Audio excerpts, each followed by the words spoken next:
One inmate is dead and two others are being treated at the hospital after a stabbing inside the Bibb County Jail this afternoon, according to Sheriff David Davis. As 41 NBC's Taylor Gilchrist reports, this comes after protests over conditions inside the jail, other inmate deaths, and growing calls for a new jail to be built.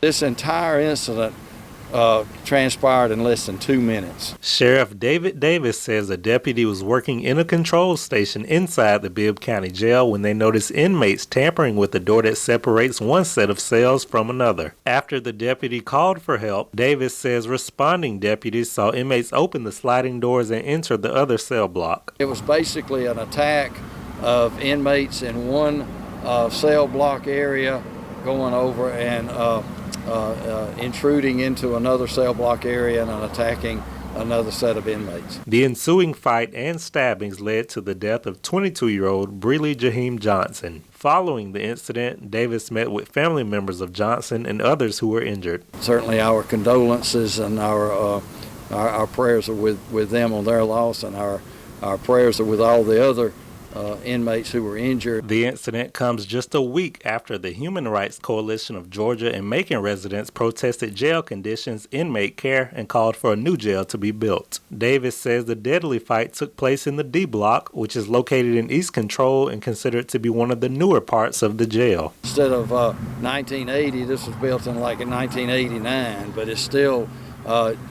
pretty well worn out. Davis has previously stated that a new jail would cost around $300 million, which he admits will be hard to come by. He says the sliding door that inmates overpowered during Wednesday's incident was as secure as it can be after years of wear and tear. When you have a number of inmates who go there and jimmy this old mechanisms and are able to get the locking mechanism which goes into the top and at the bottom and get that disengaged, it's like a deadbolt on a door.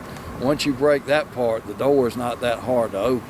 Davis says a total of 24 inmates were in the two cell blocks at the time of the incident. He says the sheriff's office will continue to assess for injuries and conduct interviews to collect more information. Reporting in Macon, Taylor Gilchrist, 41 NBC News. The other four inmates injured today were identified as Willie Hoggerbrook III and Brandon Willis, who were taken to the hospital and in stable condition. Stacy Matthews and Isaiah Bailey were treated by medical staff at the jail. Sheriff Davis says the GBI has been contacted and will help with the investigation.